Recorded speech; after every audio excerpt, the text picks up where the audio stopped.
There's nothing like being in the stands cheering on your favorite team. Game Time is your hack to unlocking amazing tickets in just a few taps. Plus, their Game Time guarantee means you can trust you'll get 100% authentic tickets at the best price. Fees are always included, so what you see is what you pay. Get the best deals on sports tickets. Download the Game Time app and create an account to start searching for tickets to upcoming games and events. Swipe, tap, ticket, go. Game Time.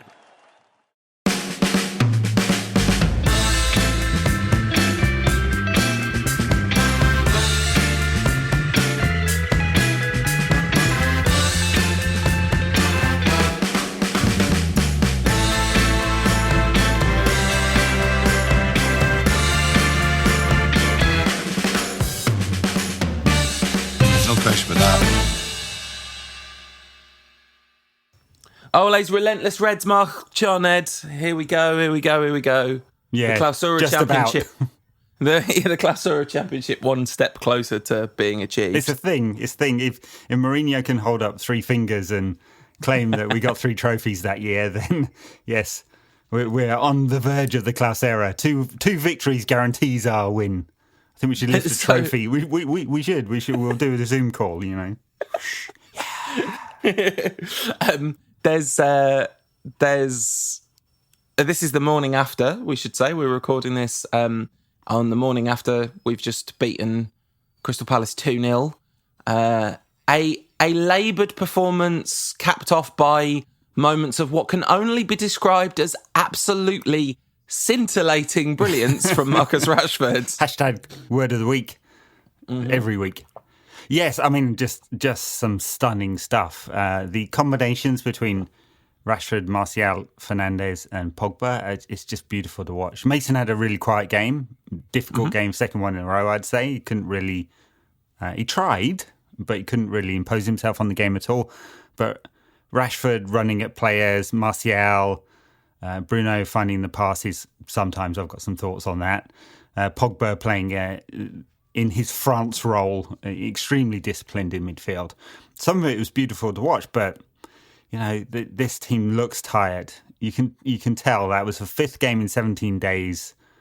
It's a lot, and it produced a performance that just didn't have the energy. In Crystal Palace, they've got nothing to play for, but they were playing for something last night. I thought they tried harder than you'd expect for a team that's 2 games away from its summer holidays and about to get a new manager.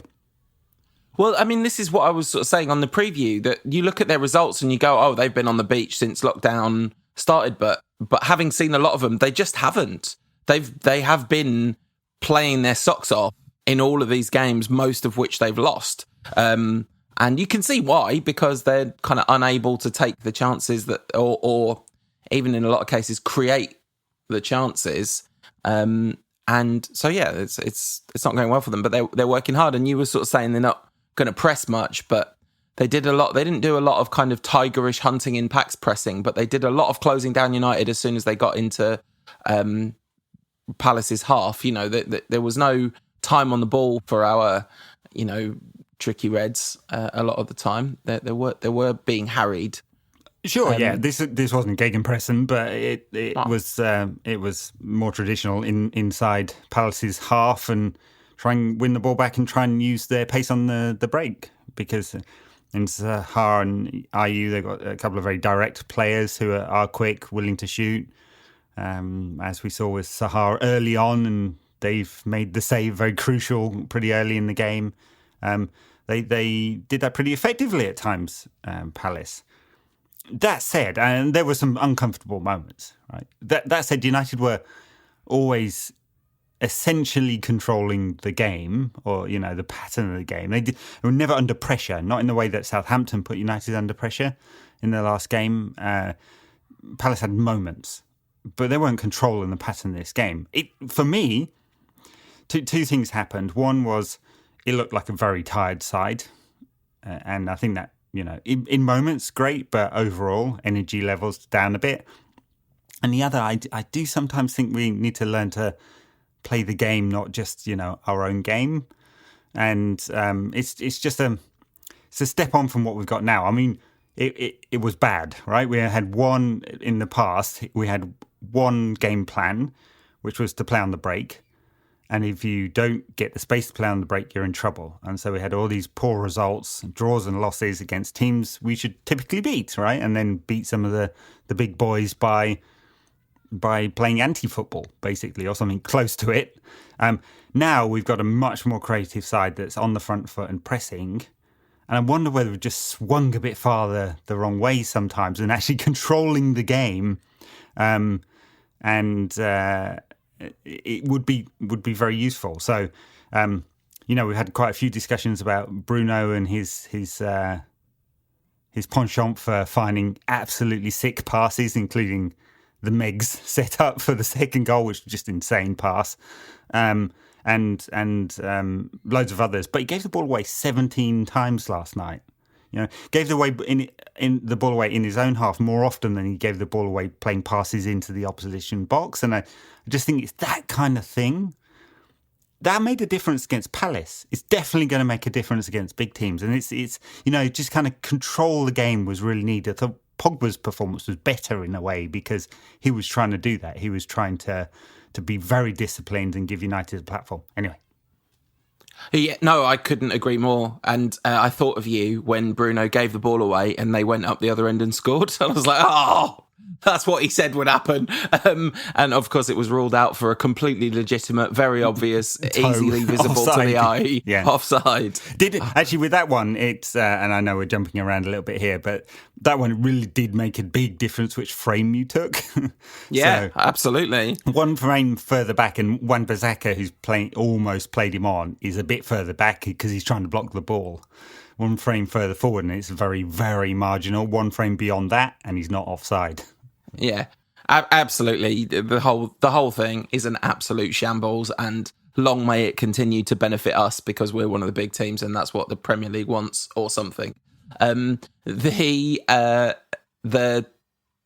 Bruno thing, I just think this was not. I don't know if it was his worst game. There was one where he was really struggling, and in this one, I think this was as bad as it gets in terms of a Bruno Fernandes that you don't call an absolute.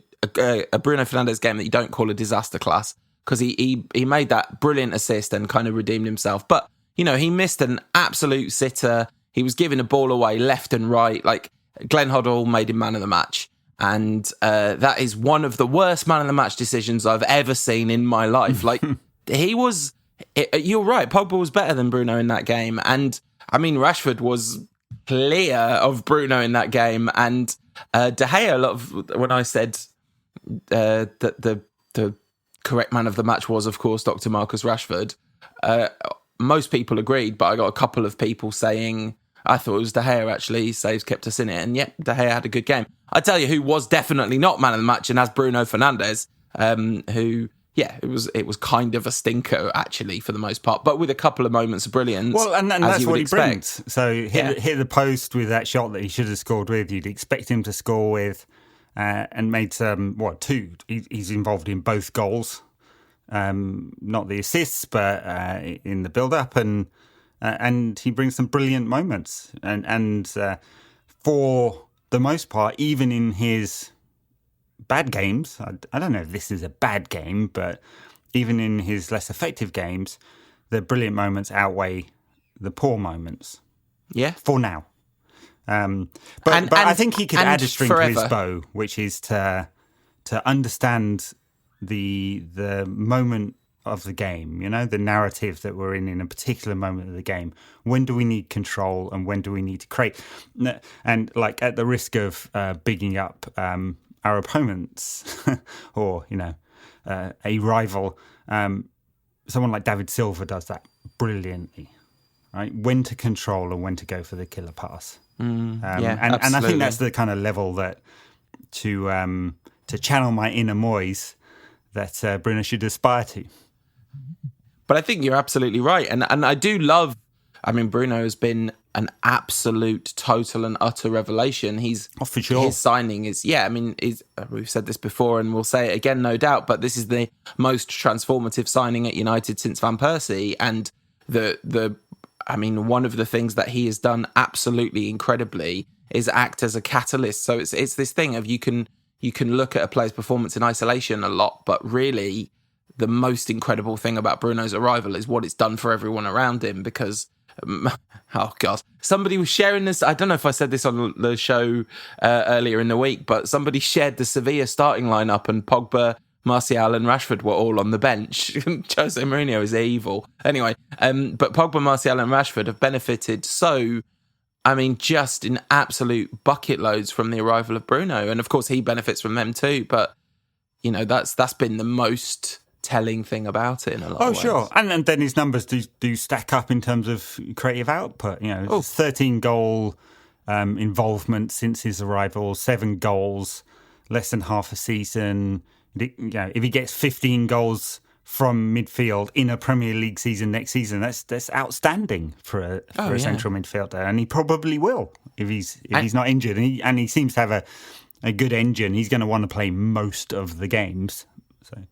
Yeah, he was shattered. He was absolutely shattered as well. So this is like Bruno exhausted, and I'm sure that with a player like that, one of the things that will go is decision making, because he'll go for the more automatic process to him more often, which will be try something ridiculous, because that's just what he does. And I'm sure that is partially a function of tiredness as well, although I'm not saying that's not how he plays the game generally. Of course it is, but I mean that will be amped up even more, because it's not like he doesn't make the odd simple sideways pass when it's the right option.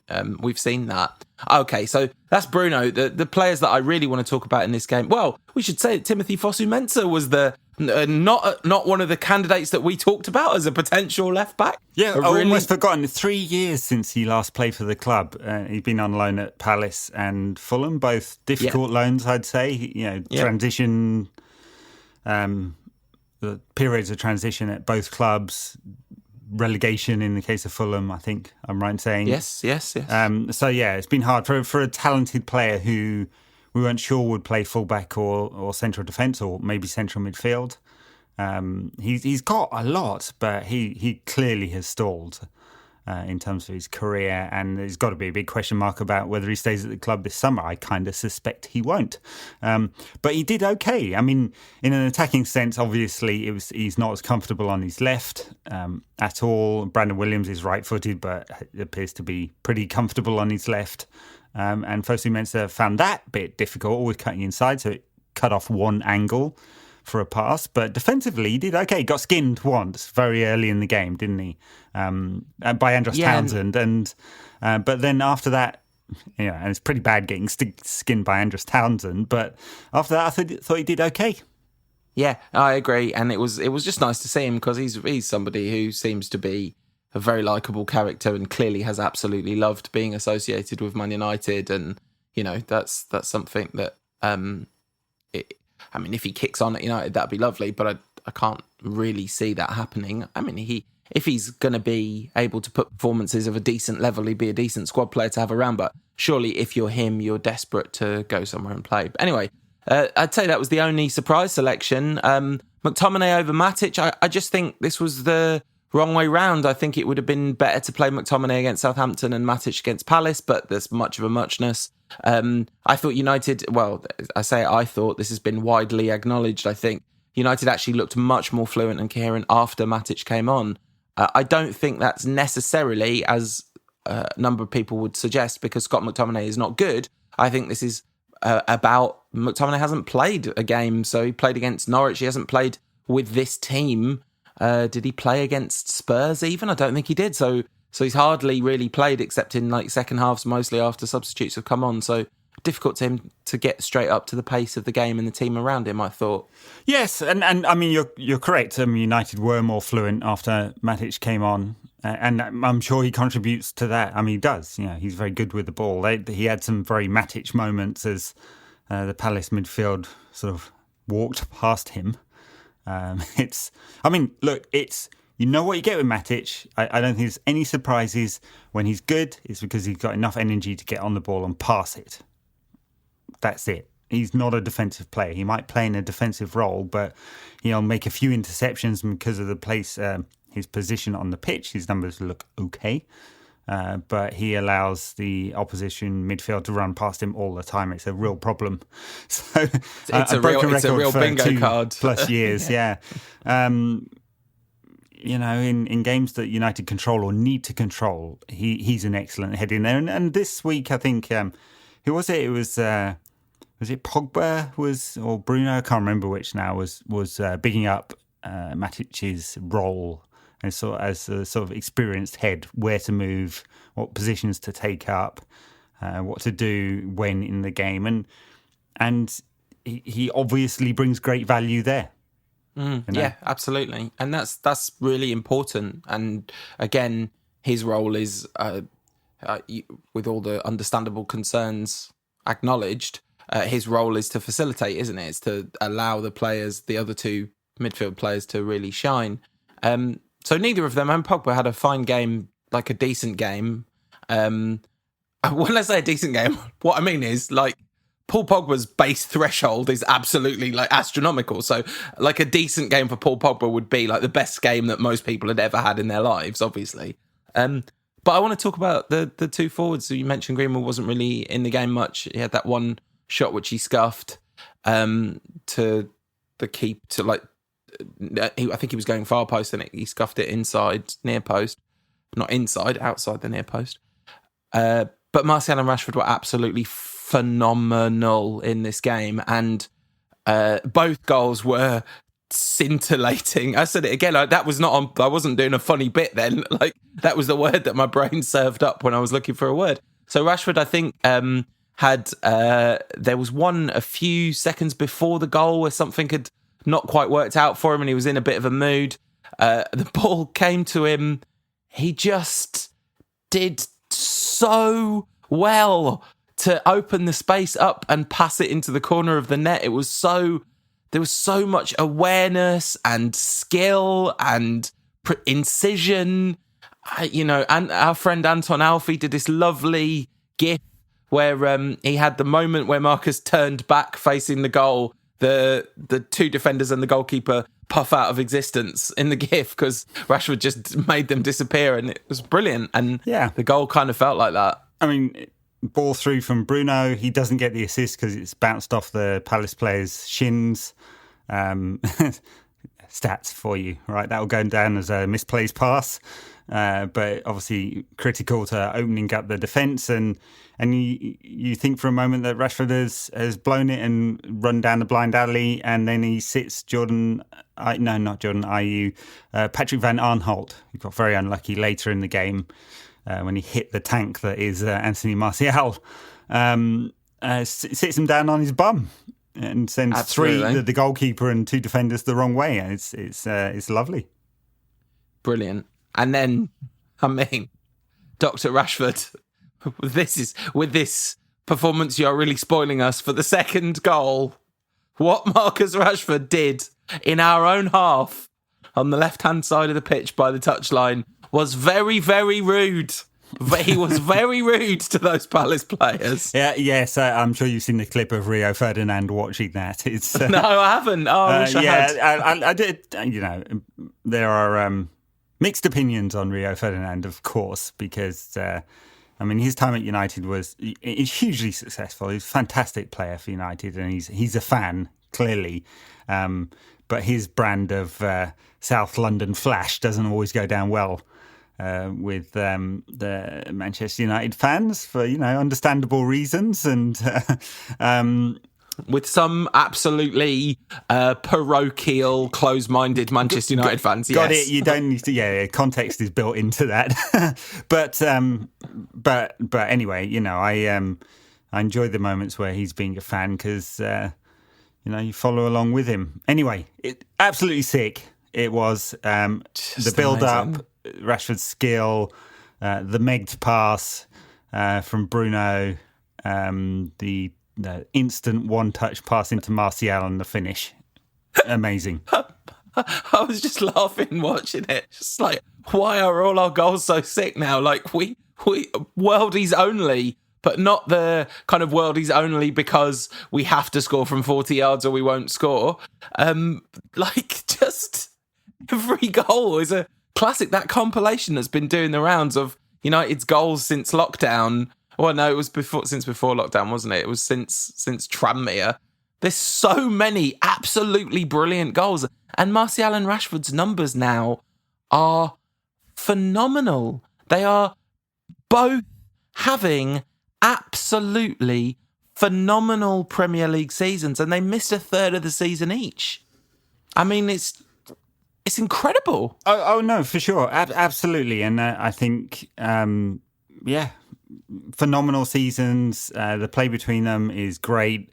The pundits are having to admit, grudgingly, I have to say, just how good United are to watch right now. And we said it last time out, because we've wondered a lot whether Solskjaer is up to this job. And I think there's another level he's going to have to take this team to kind of prove that he can build a winning team, apart from the class error.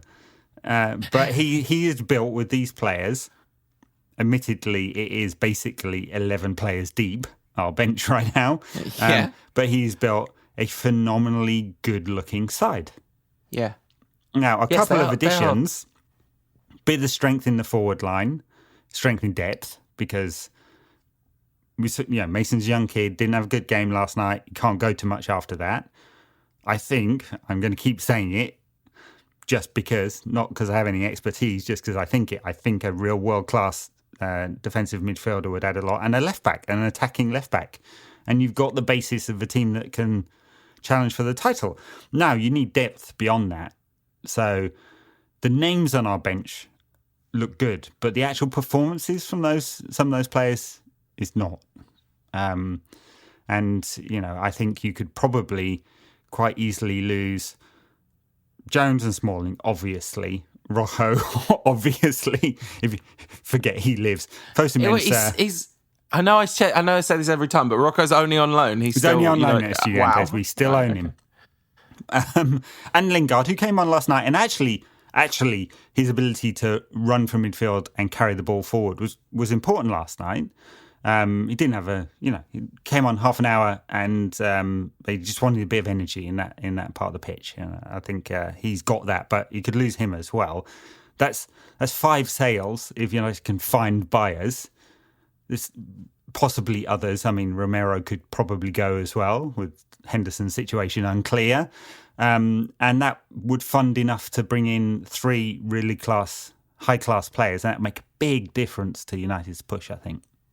Yeah, I wanted to say, actually, I'm glad you mentioned Lingard, because I thought Solskjaer got his substitutions absolutely spot on. Well, he only made the 2 last night as well. He read the game, right? Because 5 could have shifted the balance in favour of Palace like it did against Southampton.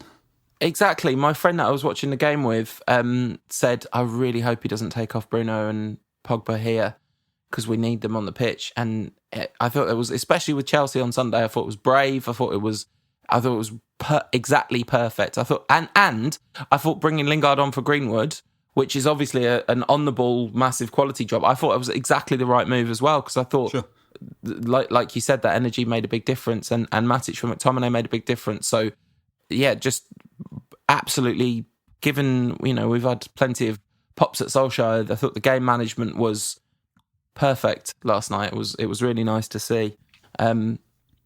Yes, I mean, before, in the press conference before the game, Solskjaer was asked about the balance between today's game and Sunday's game, and he lied and said, "I'm not thinking about Sunday at all." I mean, I don't know why he felt the need to give that answer. It's obvious that he had an 11 for tonight, or Thursday. What day is it? It's Thursday Friday night. Now. God, I completely lose the calendar now. And 11 for Sunday in mind. 100% he has that, and probably for West Ham and Leicester as well. Depending on what happens in that Chelsea game, how many minutes everyone has to play, the nature of the game and so on, that will dictate the West Ham side. We know the side for Leicester, 10 of them at least. Yeah. So, he's definitely going to plan out, and for some reason he lied about it. But anyway, He did say, we've hardly been dealt 4 races here, so we're just going to have to put a poker face on. So he wasn't lying, he was bluffing.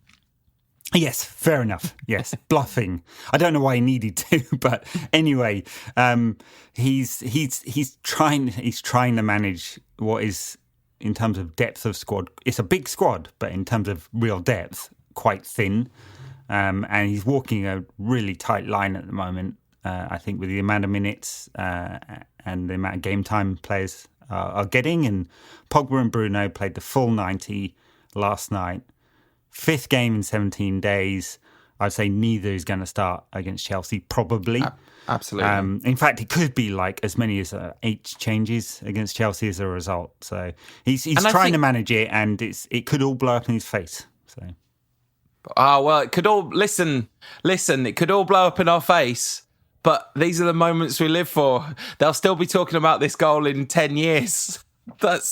It could have... Of course it could all blow up in our face, but we'll still be talking about Marcus Rashford's skill on the left wing in 10 years. That was a reference to Fergie's. That came from a piece you were saying like, how good Rashford and Martial have been this season. Both got 17 goals in the Premier League, more overall. That's the same amount as Raheem Sterling, Sergio Aguero.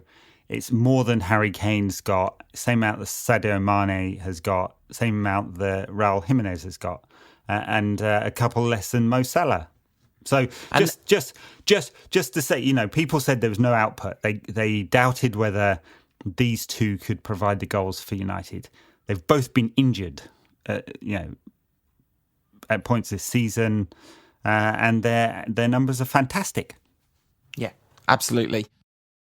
Right, so we beat Palace. It was an absolutely crucial result. We probably sacrificed the FA Cup as a result of that, but in the end, we sort of had to once Southampton equalised. Let's take a little break, talk about a bit of newsy stuff, and then move on to a little preview of the Chelsea game. If you want more from the show in between shows, check us out on the socials. We are NQAT Pod on Instagram, Ed's at NQAT Pod on Twitter, and we are under our real names on Facebook at No Question About That. So, Ed, before we get to the Chelsea game, I mean, we briefly touched upon the fact that United are, in fact, going to have to finish 4th to get Champions League football. I mean, there is an absolute nightmare scenario where the team that finishes 4th, if we finish 4th, Wolves win the Europa League and City win the European Cup, we're not in the Champions League next season. So that would be very unfortunate, but I don't think that's all that likely to happen, although it is technically possible, of course. There's a number of outcomes. But one thing we know for sure is that 5th place in the Premier League is not going to get into the Champions League. Correct. Because of the CAS ruling. Yeah, that's right. We didn't talk about it on the last pod. In fact, we don't have that much more information than we would have had then because the full adjudication hasn't come out. So we've all read the press release from CAS and the summary judgment. Yeah, we've all read the summary judgment, Ed. That's right. All of us. Both of us have definitely read that. So just remind me, what did you think it said? It'll come out in good time. I'm going to guess it's going to be like 30, 40 pages long. The adjudication on standing. It's a great read, by the way. That was released before was some couple of weeks after the sort of the judgment came out last time out. So, which is, by the way, I'm going to get to this bit, but you should read it just for a laugh. There's Manchester City tried to get this case thrown out because they said UEFA didn't have the right to use their image rights. Right? They called it something else, a legalese term, but basically you don't have the right to use the name Manchester City. Therefore, you can't kick us out of your tournament. Was their argument?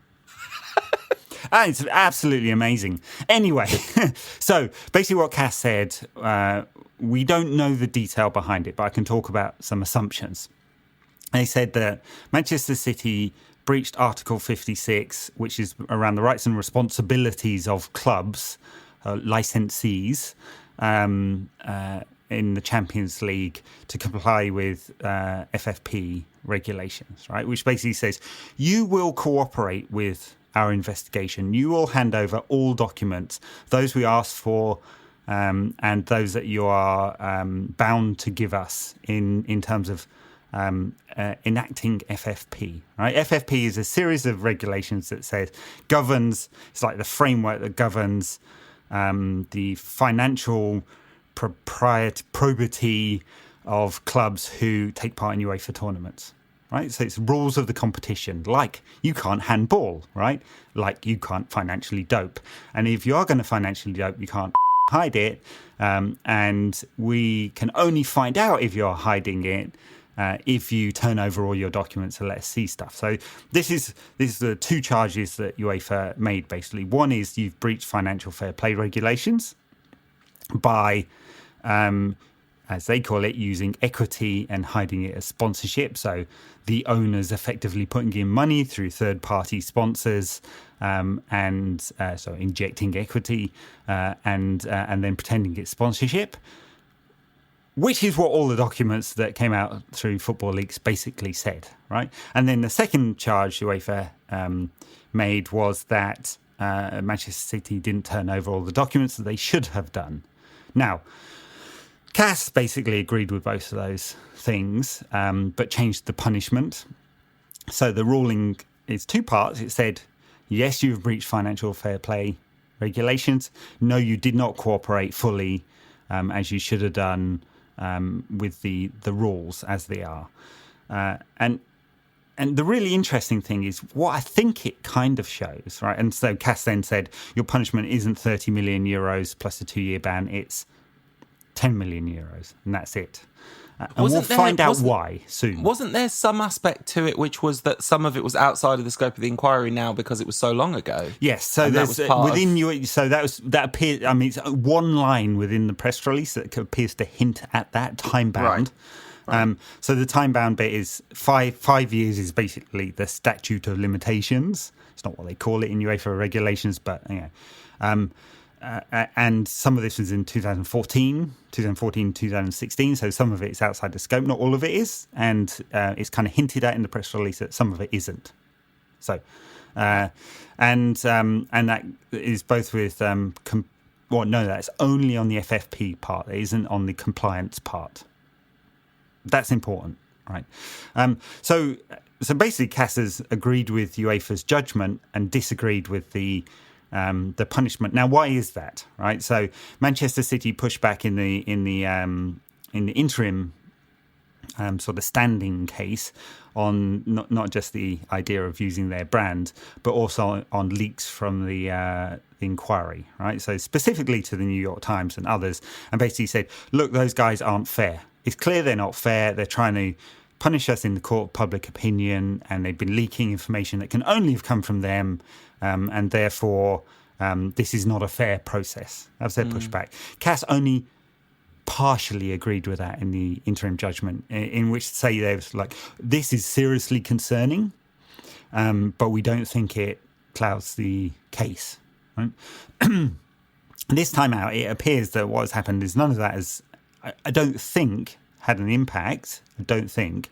But the time-bound bit has definitely had an impact on which bits can be punished and which bits could not. We don't know if the source of the information has been rejected or not. It's not. There's nothing in the press release that says that. So the fact that this was hacked by a guy who's now being prosecuted in Portugal, and that's how UEFA got the information. We don't know whether that's had an impact or not. One of the other really interesting implications on this one is, were UEFA right even to prosecute this as an FFP case? Because really this is a compliance case. Right? If they just said, hey, Manchester City, you have signed up to these rules, you've made a contract with us as a licensee of our competition to give us all the information. You clearly didn't. We found this out. Yes, it may be, it's public sphere now. You didn't do that. Here's our punishment. Instead of trying to prosecute that as, you've failed to comply with Article 56, Clause B, point whatever, and we're going to punish you under FFP. Because now the implication is really serious, because now you basically have what it looks like a Supreme Court case, right? Which then is now the law of the land, which is, if you want to not comply with financial fair play regulations, just don't give access to the auditors to all the information. And the punishment in the worst possible case is second-time offence for Manchester City, by the way, right? Yeah. So the punishment in the worst possible case is a 10 million euro fine as the richest club in European football, right? If you're less rich, it's going to be less than 10 million euros. I mean, to all intents and purposes, FFP is dead, even if UEFA came out and said, no, it's not. Yeah. And this is why, like, so much of United fan reaction that I saw was about fifth place or not. So much of City fan reaction I saw was a kind of gloating. And you just think, why are football fans like this? Like, this is not about fifth place being available for United to chase down. This is not about some sort of victory for Man City as a sort of tribal entity. It's really worrying stuff, and we'll see how it all plays out. But talking of seeing how it all plays out, that's your 10 minutes of admin out of the way. Let's talk about Chelsea versus Manchester United in the semi-final. You got something you want to say before that? Well, no. I just thought we could talk about the women's team, because I mean, you ignore them all the time, Paul, and it's kind of a bit embarrassing as a liberal-minded fella that you just never think about our women's team. Poor showing. I'm saying this because I completely forgot to talk about it and couldn't remember the names of who we've signed. Anyway. He threw me under the bus, ladies and gentlemen. Under the bus he threw me. And I made such an effort not to throw him under the bus earlier as well that no one will ever hear. Anyway, here we go. Anyway, yes. So look, since we last talked about the women's team, of course, the Women's Super League was cancelled early. The men get to play, but the women don't, because it doesn't generate enough money to justify all the testing, I guess.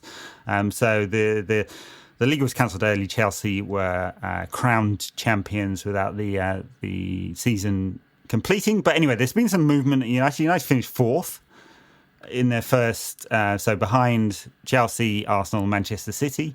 So the best of the rest, which I think was a fantastic performance in the first season back in the Women's Super League, only the second season of this club, basically. And they're trying to move on from here. So some news since we last spoke about it. Lucy Staniforth, the midfielder, signed a new contract. Jess Sigsworth signed a new contract. So, in fact, Lucy Staniforth was a new signing, sorry. Jess Sigsworth signed a new contract, the striker. Martha Harris, the right back, signed a new contract as well. Siobhan Chamberlain, the goalkeeper, who had one season in the Championship and then didn't play this season because she had a baby, has been released. And then two very exciting signings. Yeah. Beyond Staniforth. Ivana Fuso, who's the Germany under-19. I've never seen her play. I'm sure there's nobody who's listening who's seen her play unless you watch a lot of youth football. Has signed for United, supposedly extremely talented young player. And then... What kind? Any idea like what position or anything? And then... Okay. Ona Batil, I think, is Batil, Spanish international fullback signed for United. That double L threw me, but I think everyone's going to call her Ona Battle, which is a Bond name, isn't it? Proper good surname, isn't it? Yeah. Siobhan Chamberlain, a lovely statement from Casey Stoney, who had played with Siobhan Chamberlain as teammates, of course, thanking her, and I think you can see from like the players' social media and stuff that Siobhan Chamberlain was someone who definitely had a real serious leadership role in that team as they got promoted, and was someone that the rest of the mostly very, very young squad clearly really looked up to. So yeah, I think everyone that as United women kind of like if they do go on to what we kind of think and stop being the best of the rest and become one of the top, a kind of distinct top four in the Women's Super League, I think everyone will remember that Siobhan Chamberlain had a big role to play in that. Legendary keeper, former England international, and played a big role. United also appointed a new assistant coach, Martin Ho, who was working with the under-21s, and he replaces Glenn Harris, who retired. So lots of changes and, movement forward. I know a lot of people who watch the women's side more closely than us are very excited about the signings and United's prospects for trying to break into that top three. Brilliant. Okay, so FA Cup semi-final, Chelsea. I'm scared, but also Chelsea are in a really weird place. Like early in lockdown, they were, apart from us, probably the team that was playing best, but they are sort of really... They've really struggled a little bit, although their results they've obviously not been terrible, and they've held on to third place, partly because we've kind of blown our chances to overtake them after they lost to Sheffield United. But their 1-0 victory over Norwich, I don't know how much you saw of that game. 2 days before our game, they looked so leggy and just really laboured, and you wouldn't have expected them to really struggle to beat Norwich, who had already been... created a lot of chances. Yeah. I mean, a lot of shots in that game, but yes, this is... And we talked about how good Chelsea could be next season, given their signings, Timo Werner, and potentially Kai Havertz, Pulisic growing. Who else they signed? Ziyech from Ajax. So, they look like they're going forward, but at the moment they're pretty inconsistent. So the defeat to West Ham was pretty funny, even if it might have saved David Moyes. They were pretty average against Palace, and they got properly battered by Sheffield United, who are having a mixed bag of results themselves. So, yeah, definitely an inconsistent... they beat Manchester City, of course. Comprehensively beat Manchester City to hand Liverpool the title. And so you don't know which Chelsea you're going to get. I think they're a good side. They play good football. They try and play on the front foot. When we smashed them right at the beginning of this season, it was classic counterpunch performance from United. But I don't know which Chelsea's going to turn up. I also don't know which side Lampard is going to pick, because he seems unsettled on what his back four looks like. He's played players in a variety of positions. He doesn't seem to trust the central defenders, any of them. I'd say he's got more confidence in his attacking unit. He's missing N'Golo Kante, or has been missing N'Golo Kante, which is a big miss. He played Tammy Abraham the other day. He just looked against Sheffield United, looked pretty rusty. Giroud has come on and scored crucial goals. Doesn't seem to trust him either. So it's kind of mixed bag from Chelsea. They're obviously a good side, but not always. Yeah, I don't pay close enough attention to them to have any sense of what he's likely to pick in this game. It's worth saying they haven't played since Tuesday. Both United and Chelsea's next game is on Wednesday. So there's they have the same amount of rest afterwards. So essentially, Lampard can treat this game without any kind of need for rotation or concern about fitness. And no, I know. Ollie called that unfair, which I think it completely is. Yeah, the fact that in this period when everyone's playing a lot of games, someone gets 48 hours extra rest. It's a massive advantage. Yeah, absolutely. So no sense really of what they're going to do. I guess the key question then in terms of a preview would be, I think if it was our full strength side, even with one or two, say Fosu Mensah's playing at left back again, or, McTominay's in for Matic or whatever. I don't mean necessarily the absolute peak starting 11, but if it's our front five, I really like our chances in this game in a kind of punch and counter punch, the fight between Rocky and Apollo, that kind of thing is that I think would favour us in a way. If it's right, well, let's just both have a massive go at each other and see whose good players are better. I think our good players are better than them right now. But I don't think that's going to be the case. I think it's going to be Dalot and Igalo and maybe Mata and maybe even Pereira. And, I think we are really going to see the FA... If it's that much, we're in big trouble. But it could well be. But yeah, I think... Well, no, I think it's more likely to be... So who do we think is definitely going to start? Romero will definitely start. I don't know if Wan-Bissaka needs a rest. Maybe Dalot comes into it.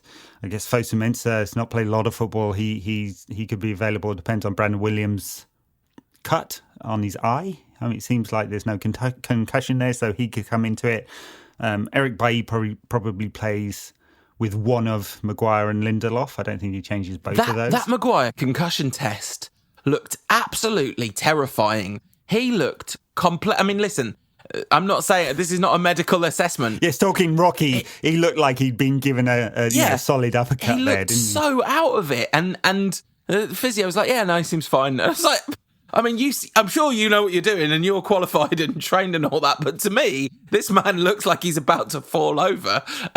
Anyway, but so, yeah, I wonder if we'll see Maguire and Bailly, because I'm not sure Solskjaer's going to want to go into that with Lindelof and Bailly. I think we will definitely see McTominay and Fred.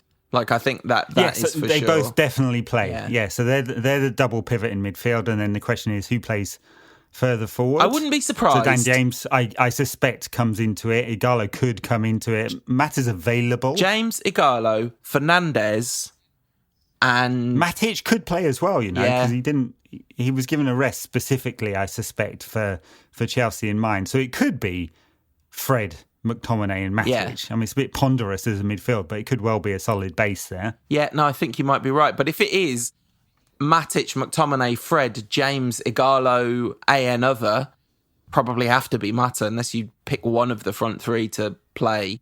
Maybe play James on the right and play Rashford on the left. But then, I mean, that's just an absolute recipe for disaster, really.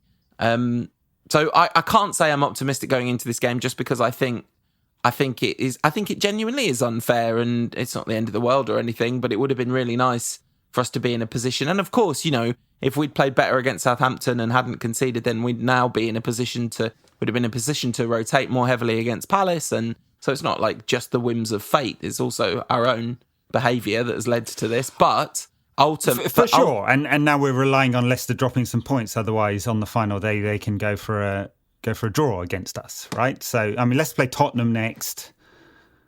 I mean, okay, so Chelsea play Liverpool and Wolves. They could well drop points there, but who knows? Liverpool are on the beach already, given looking at their results at the moment.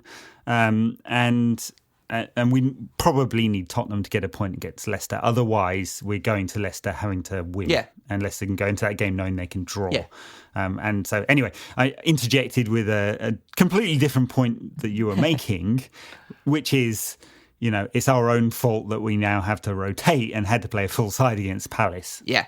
No, that's that. Thank you for reiterating. That was the point very much that I was making. And so I think we are substantially second favourites in this game based on what the relative starting 11s will be, basically.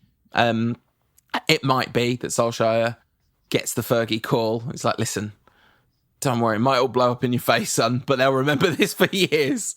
And it is a shame that the FA Cup is so secondary in everyone's mind, and it'd be nice if it wasn't, but I kind of think it is. So I'm going to predict that United do not qualify, do not get through to the final of the FA Cup, and I hate to do it, but that's what I'm predicting. I'm predicting a disappointing starting 11 and a disappointing result, a sort of 2-1 win to Chelsea. How can you do that? Full-time Devils may have changed their name. You should take up part-time Devils. How can a proper Red, no way. No, United are going to win this game. I don't know how, but we managed to beat them at Stamford Bridge with Fred and Matic in midfield in one of Bruno's first games as a Manchester United player, and Daniel James and Martial up front. So, and Luke Shaw in the back three. So, strange things happen. I wonder if he might do something like that, because he hasn't done that at all in the. Don't know if we got enough defenders. Yeah, that might be. Because you'd have to play literally all our centre backs, I guess. So yeah, maybe not. Maybe we won't see that. And then that'd be Fosu Mensah at left wing back, which I'm not sure. I'm not sure that's what we really want to be doing. Yeah, I mean, look, again, depends on Williams's. He played left wing back that night, and maybe if he's fit, that cut isn't too bad. He's not in danger. There's no concussion. Then he could play. Maybe so. We shall see. The only other one little tiny point of order, which we do not need to have a big conversation on, just.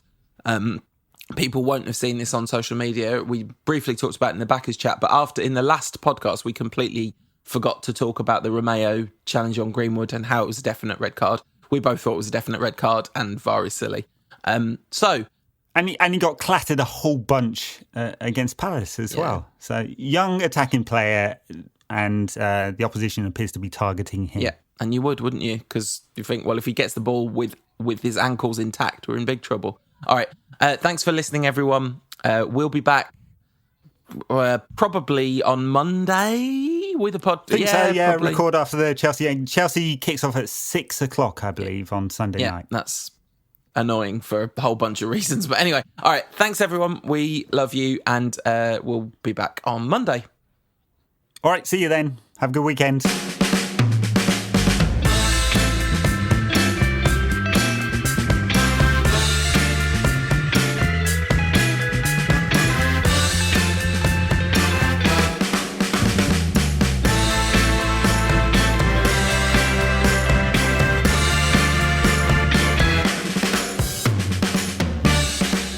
For that.